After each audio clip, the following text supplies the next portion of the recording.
Hello and welcome to the Building Sociology Poddy, where we talk about better buildings to live and breathe in. My name is Jess Kismet, and today my guest is Jess Ward.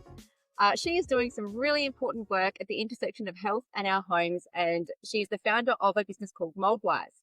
If you ever found yourself Googling symptoms, staring at a musty patch on your ceiling, or wondering if your home might be making you sick, Jess is definitely the person you want to be talking to.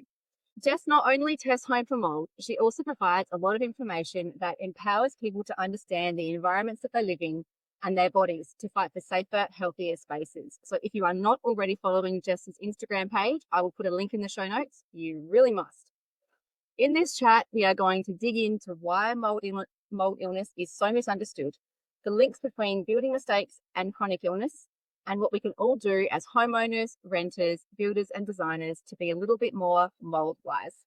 So welcome, Jess, and thank you for joining me. Thank you. Thanks a lot. No worries. So start from the start. Where can you tell us a bit about your career and how you decided to get into building biology and how you got to where you are now? Yeah, not sort of with any expectation of ending up here. So yeah, my background is in animal science, and I was a dog attack investigator before I was doing mold inspections. But in 2021, my husband and I bought and moved into our first home, which we were so happy to find, newly renovated by a couple of house flippers. And I was 6 months pregnant. We moved in, and my health slowly started to decline. I'd sort of had some niggling symptoms and health issues of some kind building up for like 10 years prior to that, but nothing that was truly bugging me. And then when I moved into that house, it was like an explosion in the severity of those symptoms. So having like ringing in my ears, muscle twitching all day long, really bad gut issues. I sort of couldn't eat anything other than a carnivore diet, couldn't sleep, but worst of all, most intolerable of all the symptoms was brain fog, just waking up and feeling like a drunk lady from the second I got out of bed to the second I went back to bed. And yeah, it got terrifying. My husband started getting used to phone calls from me, like saying, "Hey, I'm at the shops, that brain fog thing's happening again. Can you help me find my way back to the car?" And we were just sort of accepting that as some level of normal, until one day I finally went, all right, this isn't just new mom stuff. Like, something is seriously wrong here. GPs are telling me my blood tests are all normal. I need to see someone else. So I sought out a functional medicine doctor, who they're sort of, if you haven't heard of one before, they're sort of more inclined to look at things like parasites, heavy metal toxicity, like a bit more outside the box medical conditions. So I went and saw one of those, and when I walked in there, she said, "You're a textbook patient for toxic mold illness." Is there mold? Did she ask you many questions before she came to this conclusion, or was she just like, bang, that's it? Well, I was just truly there for my brain fog and gut issues. All the other things I had going on, I was like, oh, that's just a bit of this and a bit of that, and I can manage that. So I just wanted help with the gut issues. And when she sort of made me go through all my symptoms, I was there for 2, but then I found I was ticking boxes for like 40 different symptoms. And she's going, "Nah, mold. You're mold. You're a mold person." Yeah. I'm like, there's no mold in our house. Like, it looks new. We've never seen it. We've never smelt it. And she just didn't care and said, "Get a mold inspector." And when the inspector came, he stuck his head in the ceiling cavity below our upstairs bathroom and found that it was leaking into the ceiling cavity below, and there was Chocker's black mold for meters and meters and meters. And because of the way the bathroom was sort of situated in the middle of a 2-story house, the contamination was flowing out into every other room. So there were high airborne counts of mold over the whole house. Wow. And that led to a sort of, very, very eye-opening sort of journey. I also was able to work out that what had been happening with me for the past 10 years was mold exposure to lesser degrees in other homes I was living in, and that my then 1-year-old son, who was having unexplained hives, rashes, food intolerances, didn't sleep, all the rest, was also as a result of mold exposure. So we ended up going through a whole home and contents remediation and medical detox, and just saw all of those symptoms disappear. Wow. So did you both get blood tests to confirm that there was mold toxicity in your body? Like, this is actually a question I've got further down in my question list, but I'm going to get to it straight away. Yeah. Yeah. How did you guys get diagnosed? Because your husband, I understand, is not mold sensitive, just you and your son. So yeah, that's right. could you explain a little bit for me and for the listener about how you came to understand that you both have mold illness and what it means for your family?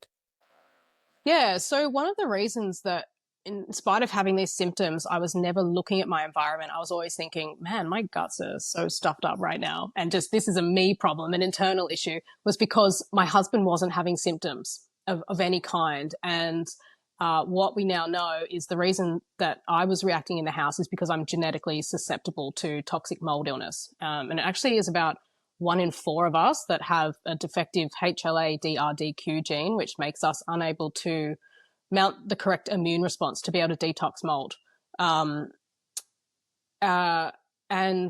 yeah, so when my body sees it, instead of sort of tagging it and beginning to filter it out of the body, it just kicks off an inflammatory response where my body starts going foreign intruder over and over again, mass release of cytokines and these inflammatory molecules, and keeps me in a chronic inflammatory response, which is why the illness is called chronic inflammatory response syndrome. So if you don't have those genes, it's still not good for you to be breathing moldy air, and down the track you could find that you have some sort of be penalized by that in some way, but are unlikely to have outright symptoms of mold exposure. And then, so interestingly, that first integrative doctor I saw, she said that it was so clear to her that I was a mold patient that I didn't need to do any testing and just to start getting treated. And that's not the way my brain works. I was like, I can't upend my entire life for an illness that sounds fake without any evidence that I have it. Like, I'm going to need more.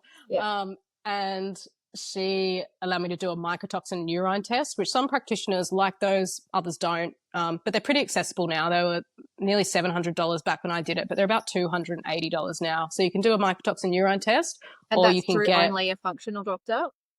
No, you can actually call up a company called Nutripath by yourself and say that it's a self referral. If you call them by phone, you can call and do that. And there are other ways that you can test for exposure, like testing if you have this mold gene, which is just a blood test, and you can also do a blood test for SIRS biomarkers. There's a whole heap of inflammatory markers that, when they're all positive, will tell you have this syndrome. So I ended up going on to do all of those tests and finding out that I ticked every box for having it, and then I went, all right, I believe you now. And all of those tests were again through your functional medicine doctor, like not the urine test because you did that DIY, but the all of the other blood tests. So I did a urine test with a functional medicine doctor, and then I ended up actually switching over to a naturopath who has SIRS herself, and I just thought it would be a better fit, and she was the one who ran all the blood markers for me. Interestingly, the naturopath was far more interested in running the bloods and providing the prescription medications than the doctor. The doctor was a little bit more natural, like holistic minded than was working for me at the time. That's interesting. Yeah, using natural sort of medications to try and remove the mold, like charcoal and so on. And that, if you're genetically susceptible to getting sick from mold, then you'll be there for forever and a day trying to get mold out of your body using charcoal. There's prescription drugs available to do that at much quicker speeds. And your naturopath prescribed those. So they are prescription-only drugs that your naturopath was able to prescribe. The naturopath will recommend them, and then people either have a good GP on side to get them, or they go back to the functional medicine doctor and get them. So that's the kind of it can get a bit convoluted because unfortunately there are some amazing naturopaths treating this, but they can't legally prescribe the prescription drugs. So I've never been to a naturopath, so I don't quite know how they work. But yeah. So it's a few step process. And the reason I'm kind of honing in on this is because I think this is a fairly pertinent question that gets asked. If someone suspects they've got mold illness, but they've got no idea how to confirm it. And so I'm just trying to drill down into what you did and what you recommend that others could do to find their own answers. You can test your body, or sometimes what people do is just test their house first. And whether that's jumping straight into an inspector, if you know you've clearly got water damage or you've had a leak or whatever it is. But sometimes people just go away for a week Go camping Yeah. for a week. Get a tent that you know hasn't been stored, you know, a bit damp in an old shed for 10 years. You know, take away a tent that you know that's not going to have a mold problem in itself, but go away from the house and see if you noticed a shift in your symptoms in that week, and that'll Yeah. often give people a pretty good idea about whether their environment's impacting them or not. Yeah. Yeah. That actually happened for me, because when I was in the stage where my functional medicine doctor was saying I had toxic mold, and I was saying, does this lady know anything? Like in full denial phase. I actually went away for 5 days at Christmas. And in that time, I noticed that my brain fog was basically back at zero. My son's rashes and hives completely disappeared. Like symptoms were reduced by such a large factor that when we went home, I said to my husband, as we were walking in the front door, I said, look at our son's face without the rashes and let's check back in 2 days. And sure enough, in 2 days, it was back. And so we decided to sort of push forward with everything. Oh my goodness. Mm. Quite a phenomenal story. And I'm so glad that you guys managed to find some answers reasonably quickly, because I know that there are some that go through these sorts of symptoms for years without understanding what's going on. And the psychological strain of that must be huge. Like, am I dying? What is going wrong here? Like, what is wrong with me? Definitely went through all that.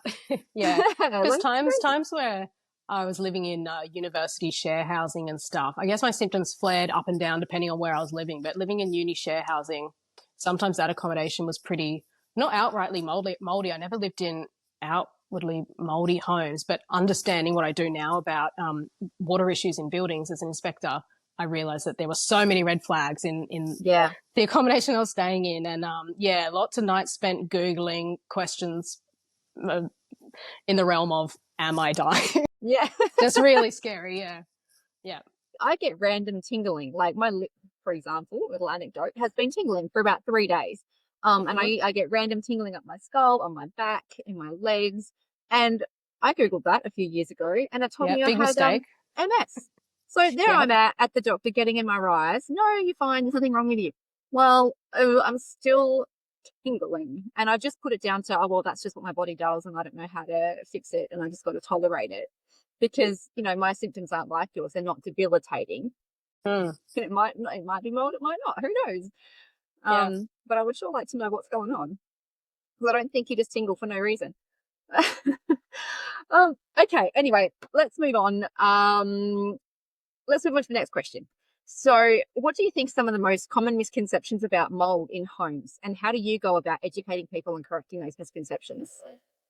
Biggest misconception by a mile is that a moldy house is a house that looks like something in a horror movie that's like about to fall down for how decrepit it is. Mold's crawling up the walls and over the ceiling. When people think of a moldy home, that's what they think. Yeah. And it's just so far from the truth. That wasn't my home. That's not the homes of my clients. And mold will be where water damage is, where moisture's or water's intruded into a building in a place where it shouldn't be. And it doesn't matter how nice or expensive a building was, that can still happen. So that's a big one.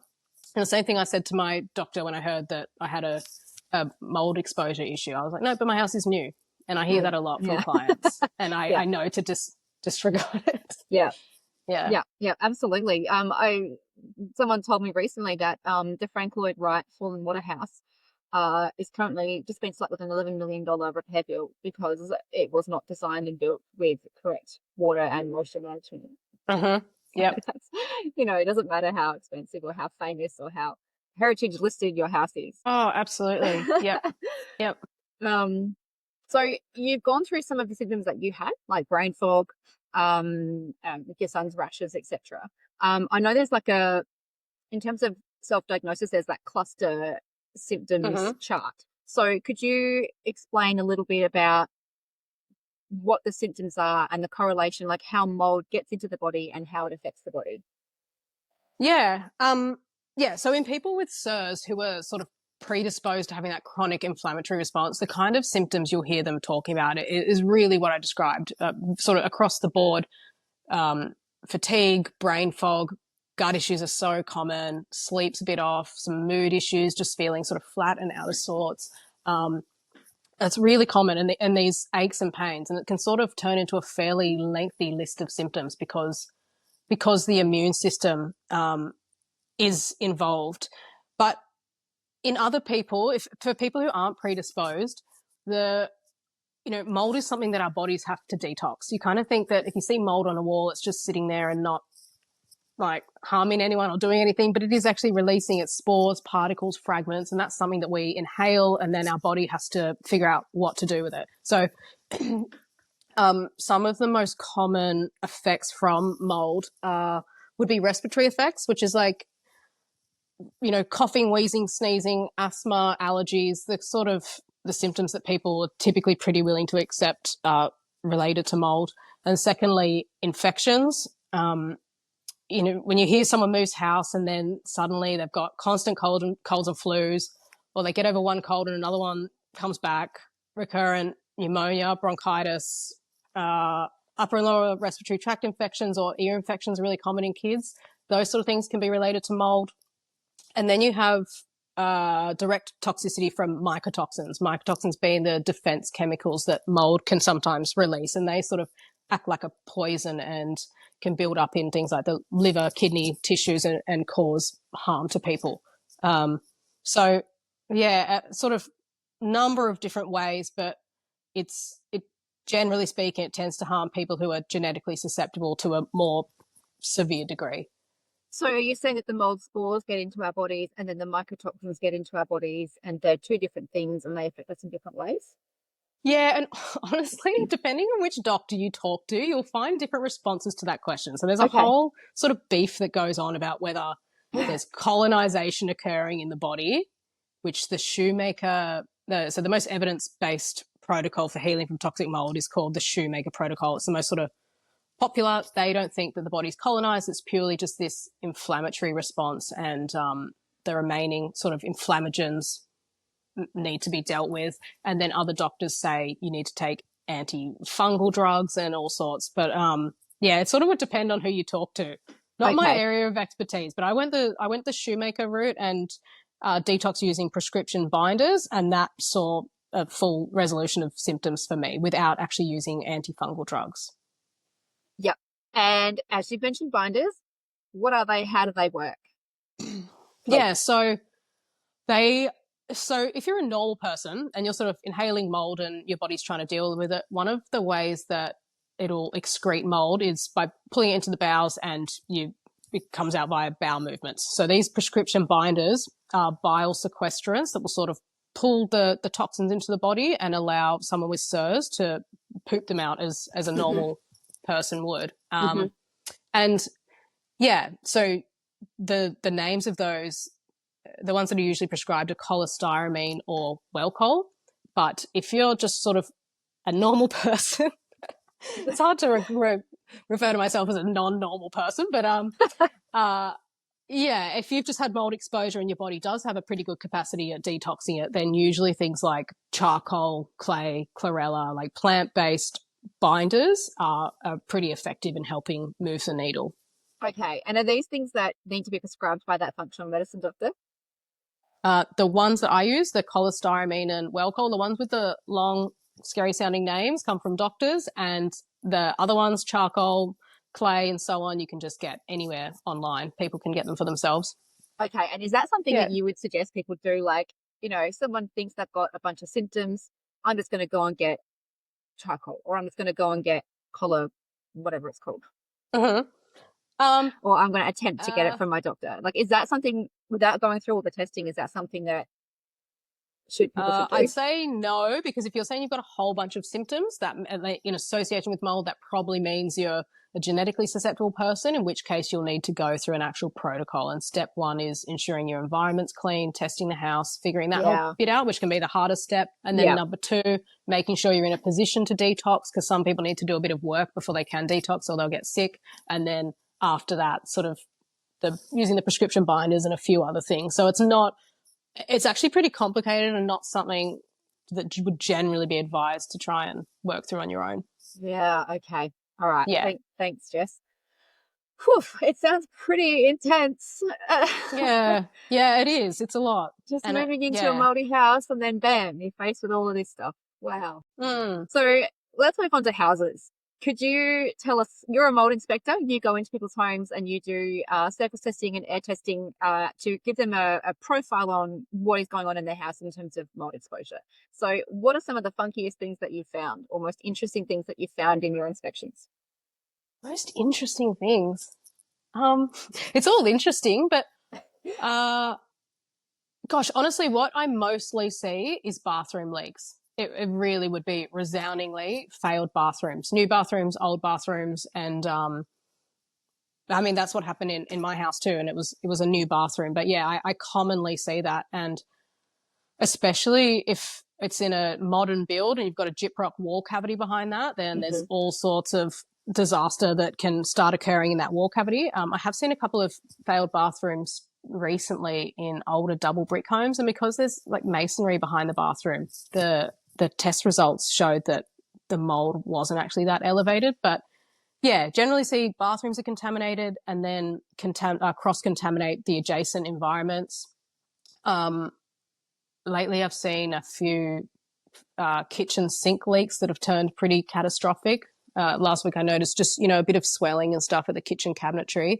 And when I put a air sampling pump down behind and under the sink cavity, it returned a reading of 50,000 spores per cubic meter and a lot of cotomium. And that's sort of, it's hard because it's, that's something that a homeowner isn't paying much attention to. It's really just a little bit of swelling, but it really, what it signals is water damage and hidden mold. And that's what we found. And she's very unwell. Mm. So I've done my mold testing tech course, just one subject out of the diploma advanced diploma I'm aiming to one day finish. Um, and I remember one of the things that Nicole Bilsford, the tutor, one of the things that she said to us is that you generally won't go into a house with visible mold to test it. So if it's visible, you can see it. Like Mm, it's there. So you're not going to yeah. bother testing a home that's got visible mold. So what's the place you start? Like when you go into a home, you test each room, right? Yeah, I tend to test, comprehensively sample the whole home, and then Hmm. based on what I find in the inspection, that say the kitchen sink turns up as, seems like it'll be problematic because of the swelling I found, and then I've also noticed some warped skirting boards behind the bathroom. Let's prioritize, and we'll test these areas first, and then sort of pending how that looks, we'll test the other areas. Um, but yeah, I sort of find that's the best way to do it because, as well, if say a bathroom turns up as contaminated unexpectedly, then the person's going to want to know, well, is the bedroom that's opposite that bathroom contaminated? And if you Mm. haven't sampled it, then you have to go back, sample it again, and it's an extra cost. So that's how I do it. Yeah, yeah. So you just sample, uh, you take a sample from each room and then decide which ones, because they each sample costs money to get tested, right? So you Yeah. oversample and then decide which of those samples you're actually going to send off to the lab. Yeah, that's right. Yeah. And I just Yeah. leave it with the client to, I'll tell them what I think's most important to sample, and then I'll leave it with them because you can hold samples for up to 2 months at the lab. And so you just send everything in and you say test sample 1, 3, and 6. Yeah. Yeah, Yeah. yeah. Okay. Uh, Moldy cars. This is something that really I didn't even think of. There was somebody in my course who also got really sick from their moldy car. And I understand Right. that this Yeah. has happened to you recently as well. So that's two people I now know who've been made sick from their cars. So could you please tell us a little bit about what happened? Yeah. So if you have SIRS and you find out that you're sort of a hyper responder to mold and need to go through that whole journey, it's sort of not unknown to us that cars are often part of the problem. And I found out when I was, realizing my home was contaminated. Then I also realized my workplace was contaminated. They'd gone through a mold remediation actually that none of us paid any attention to, thinking like, oh, they'll do whatever they have to do. Totally dodgy. And then I realized that my car was also contaminated. So I had like an 8-year-old ute that had been stored in a damp garage. No attention ever paid to the aircon or the filter for the aircon in the car and all the rest. And I slowly realized like, oh, I feel terrible every time I get in here. So I purchased a new car. Unfortunately, that car that I got, it was a Kia.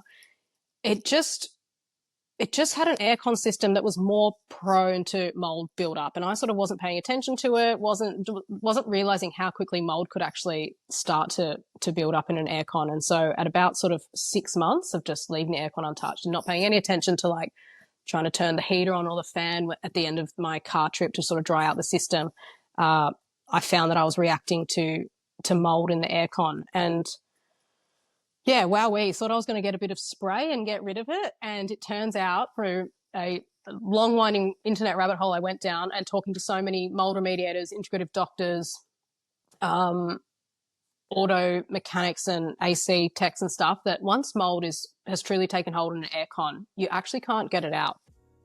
It's time for a quick sponsor shout out. Today's episode of the Building Psychology Potty is proudly brought to you by our amazing sponsors, Enduro Builders and Climasure. A huge thank you to these incredible businesses for supporting the podcast and helping us spread the word about better buildings to live and breathe in. Your support makes this podcast possible. Please head over to their websites and follow their social pages. And the reason for that is, in order to access all the pipes and tubing and everything, you'd need to basically take the aircon out and replace it. Like actually take the dashboard out and put a new aircon in, which is just crazy. Yeah, really difficult to fully get out. It's probably not going to bother people who aren't hypersensitive to mold, but for me, I could feel it every time I was in the car, and it was really quite uncomfortable. But then, yeah, very unfortunately, I had another car after that was brand new, and I just felt terrible in it from day one. So that's two new cars. Yeah. Yeah. I've had a lot of bad luck, but I've learned a lot about mold in cars. And I just didn't feel good in it. Even though I was getting my typical set of mold symptoms, every time I got in there, I just used every excuse under the sun that, oh, maybe it's, I don't know, chemicals in the car or just something. And it wasn't. It was mold. And there's so many ways that can happen. Like, we don't know whether, a window gets left down in the rain, or what happens when they come over on the ships, or they sit in a car yard for 6 months with persistent humidity, whatever it is. But I ended up finding out that particular car and that model that I had, that actually deep in the darkest depths of the internet, found that they actually had problems with the robots in the manufacturing factories not correctly sealing internal components, that was then allowing water to enter the car.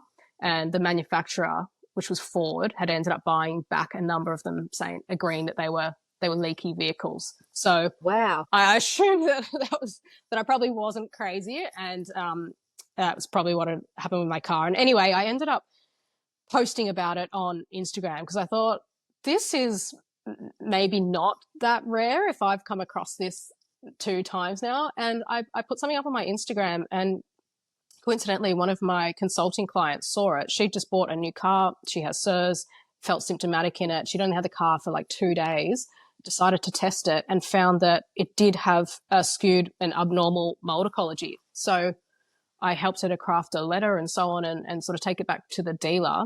And the dealer acknowledged that the new car did have a mold problem, and astoundingly said that, oh, don't worry, we've had another mold sensitive person who's returned one of these cars before too. Wow. Yeah. So yeah.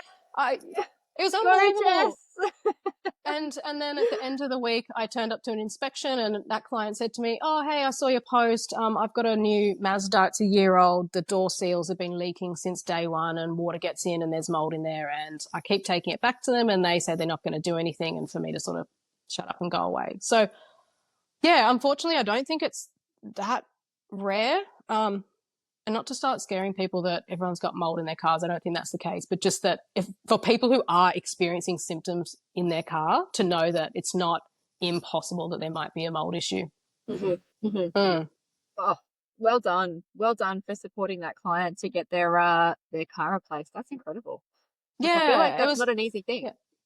No, and it was awesome because she's already going through so much with her house and all the rest. To buy a brand new car and then it's just, yeah, it's truly ridiculous, but it can happen. Injury, right? Mm. Goodness me. So you had some success with your consulting client getting her car replaced by the manufacturer, which is amazing. I also saw that you showed on your Instagram page how to replace the air conditioning filter in the dashboard. Yeah, it's called the cabin air filter, and it's essentially an aircon filter. Yeah, I've never seen anyone do that before. Mm. So sometimes, if you've got a really good mechanic, when your car's been serviced, they might do it for you, but oftentimes they're not. And people don't know this filter even exists, but just like any aircon, it does have one. And when it's not being changed at minimum once a year, it should be changed biannually for people who are mold sensitive. But when it's not being changed once a year, then you'll see this thing turn from white/light grey to like black over time. And if you open up your glove box and you can sort of just YouTube how to take out cabin air filter for my X model of car, and if you take yours out and you see it looks black and scary, then you know that that's probably been a source of mold exposure for you in your car through your aircon system. Interesting. If anyone listening goes and actually YouTube's how to change their cabin air filter and you find something manky, let me know in the comments. I would love to hear about your stories. Or if you do regularly change your cabin air filter, also let me know, because this is a new thing for me. I'm learning all sorts of new things. Um, Also, Jess, there was an insurance claim recently that you helped somebody with, and I understand it's a long story, so we don't have to go into it all right now. But are you able to comment on that at all?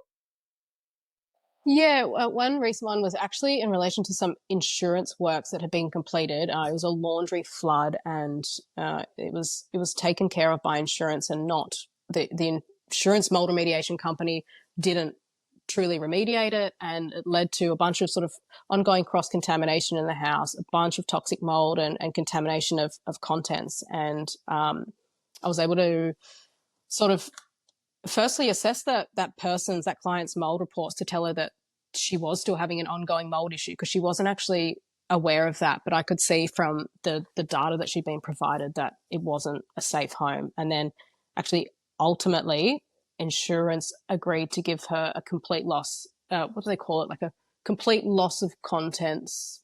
Kind of means they'll replace all the contents in the affected areas, and that was through me working with her to show that no, this isn't right, that's not right, this they've failed here and there, and yeah, it was a really good outcome for her. Yeah. Again, mold is not covered under many sort of home and contents insurance policies. It's excluded in a lot of professional indemnity insurance policies, I understand. Like, it's not a thing that is Yeah. well insured. Oh, no, it's not. Mold, in this case, in relation to the laundry flood, it was. So if you can prove that the mold is related to an insurable event, like a particular storm or a water damage event, then it will usually be covered. But if there's it's sort of not really covered in any other case. And yeah, insurance companies have a real knack for not finding mold when they do inspections, because sometimes I go in after them and it's genuinely like, I won't swear, but very frustrating to see that clients are given a report that says everything's fine here, which you will find if you just take an air sample in the middle of the room with all the doors and windows open, and then I come in and say, oh no, this house is actually not fit for habitation. Yeah.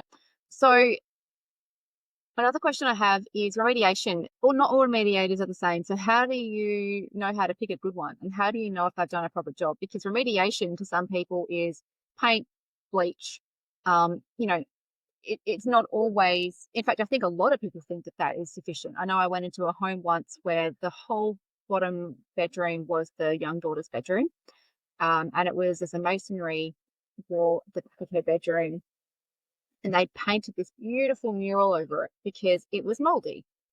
And so the parents had decided to make that wall pretty. And the whole room just stunk like musty Oh, God. moisture. And this was before I learnt about SIRS and before I learnt all of these. It was a bit earlier in my career. I was doing a blower door test on someone's house. And so they, according to what they understood, had fixed the problem. So how do you get rid of mold? Yeah. So yeah, a lot in that. It can be really difficult, yes, to find a good remediator. I'd probably, where to start with that? Make sure you use an independent inspector to start. You don't want to use, and actually goes against the industry standards, which are the IICRC S520 standards, to use the same inspector and remediator, because there's obviously a conflict of interest. If they come in, tell you what's required, they could potentially exaggerate the amount of works that are required, and then when they're finished, they do their own testing. So that shouldn't occur either. You should use an independent inspector to verify that the house is returned to a normal mold ecology after that. But yeah, generally speaking, we need to move on from this idea that mold needs to be killed. Like, I'm always seeing people post about who's got the best recipe for a mold killing spray. Is it like clove oil, which essential oil, bleach? What else do I see? How much vinegar to use, and all the rest. And look, there are occasions when,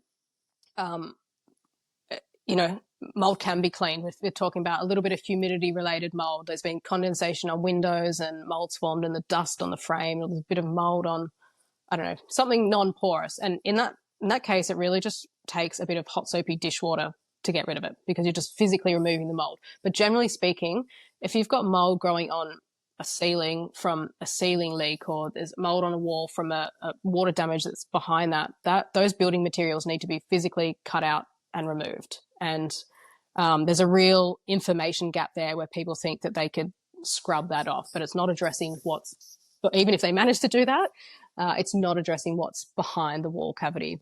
And then, so mold needs to be physically removed with appropriate containment in place, plastic sheeting to make sure that everything stays in the affected area. They use air filtration devices, negative air, and so on. But another thing that doesn't happen and is especially important for people with SIRS is small particle cleaning. So cleaning of cross-contaminated areas. So say you've got a bathroom that has a mold issue, the remediators might come in and do a good job of stripping that out, removing the shower or whatever it is. But if there is cross-contamination occurring in the bedroom, whereby over the last few years you didn't know there was a mold issue and the moldy air is going out and those particles and spores and so on are settling over the pillows, mattresses, carpet, if that's not addressed, then people often feel just as bad before the bathroom is stripped out as they do after, because they haven't addressed that lingering contamination. And that's a real gap in the industry. Too often that doesn't happen. And that's a reason to use an independent inspector, because they're going to go through, identify the mold, sample to tell you which areas are cross-contaminated and which contents are contaminated, and then direct the remediator so they know where to target their remediation efforts and their cleaning efforts. Because it's often that the contamination remains in the environment. I think people just generally aren't aware that contents can become impacted, because oftentimes I chat to people and, they've fled from a moldy environment that they realized it was making them sick, but they've taken with them their pillows, their bedding, their super, super porous items that probably should have been replaced. Yeah. And they're still symptomatic. And can you wash mold out of clothes? Like, I found a sleeping bag, for example, that was in my cupboard when I moved house, and I looked at it and I thought, oh, that's grown mold. Can I put this through the washing machine, or do I have to just ditch it? Yeah. So if mold's just been cross-contaminated, if clothes have just been cross-contaminated, for example, you had clothes sitting in that master bedroom next to the ensuite and they've just been, have settled spores and so on them. Yeah, they just go through the washing machine and they're clean. But if you have actual mold growth on clothes, it can't be washed out, because basically the roots will have threaded their way through the fabric, and if you wash it off and it looks fine, all the roots will still be remaining in the fabric. So the only way to deal with it would be to cut out that section, and it's often just not practical. So Chuck it. No, if it's on a porous item, it has to be discarded if it's actual growth. All right, thank you for clarifying that.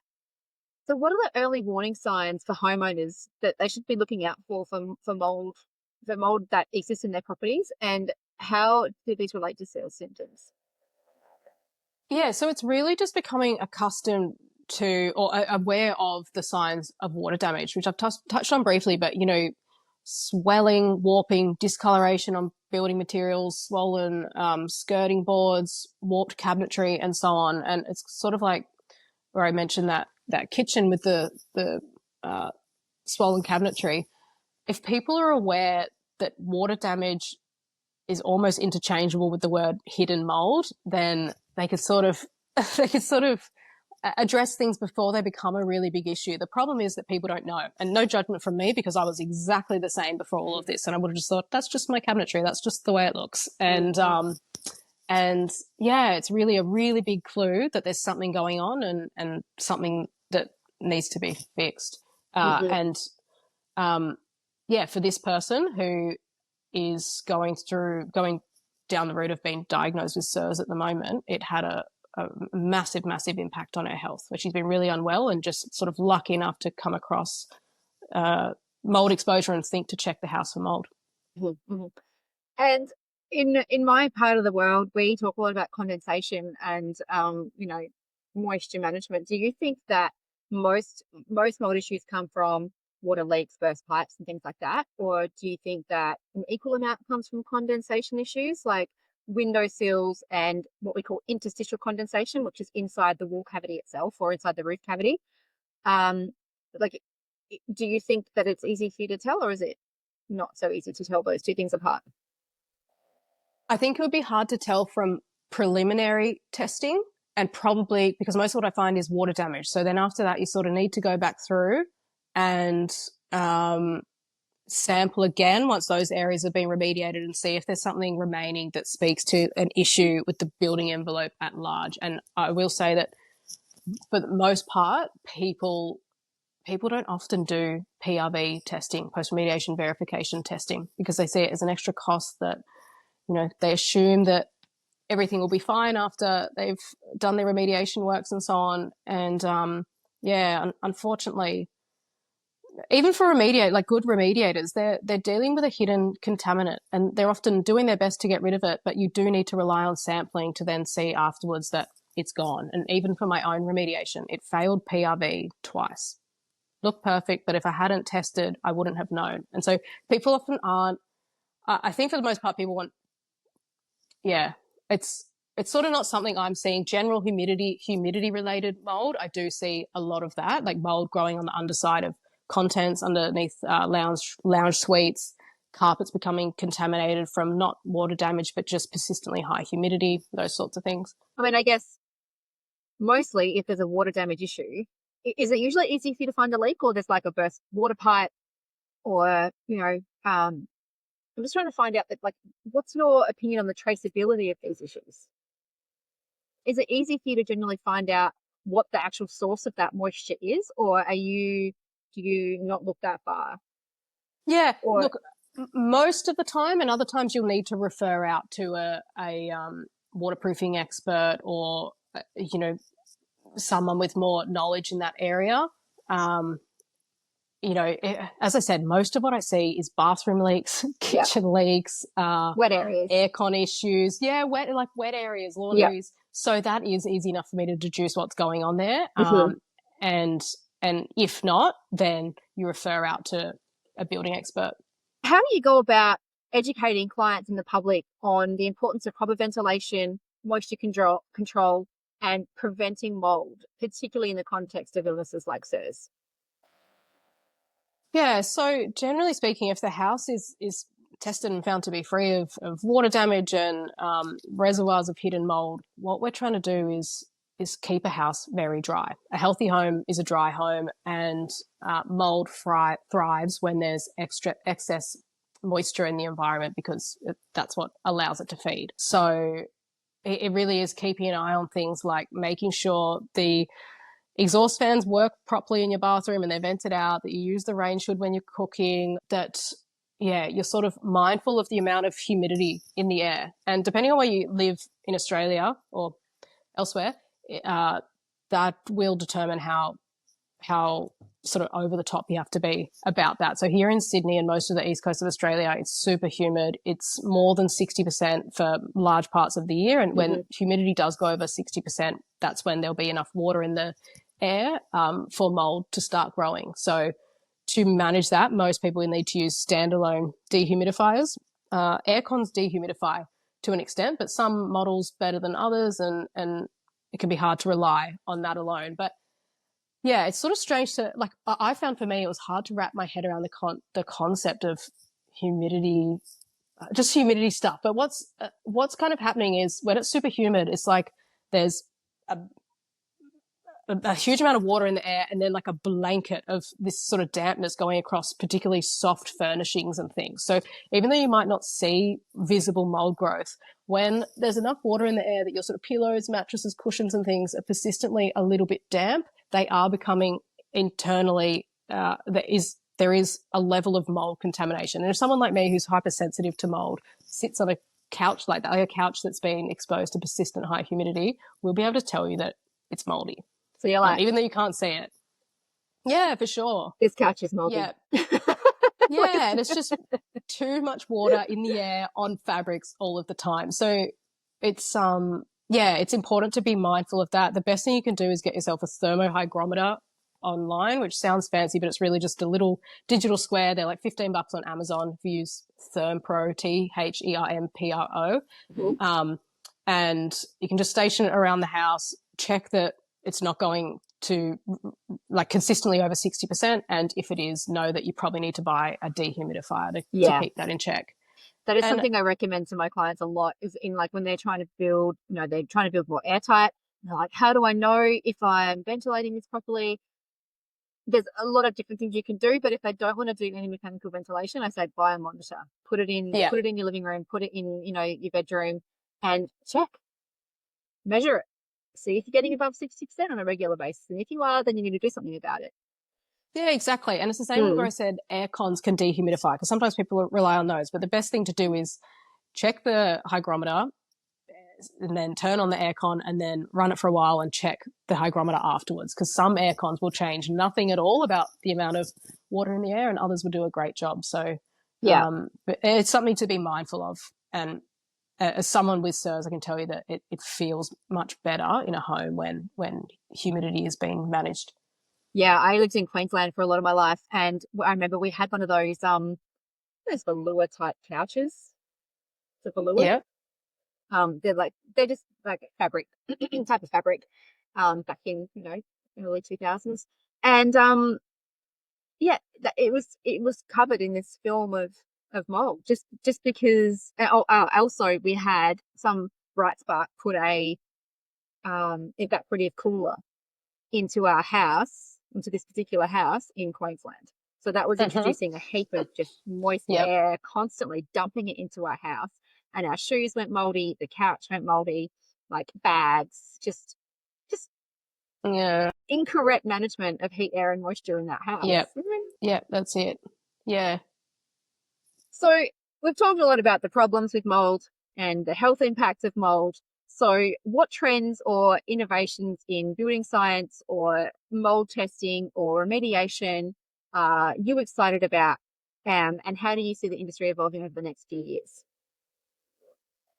Honestly, it's a pretty simple answer, but I really just think it's about awareness. And I can see that that's changing. Sometimes I think, is it just my algorithm? Is it that all I see is mold stuff and mold science and I just think it's changing and it's not? But it is. And even from when I was diagnosed with having mold illness a few years back, and, you'd tell someone and their eyes would glaze over and go, what's she talking about? Is that a real illness or whatever? And there was just nothing about it anywhere.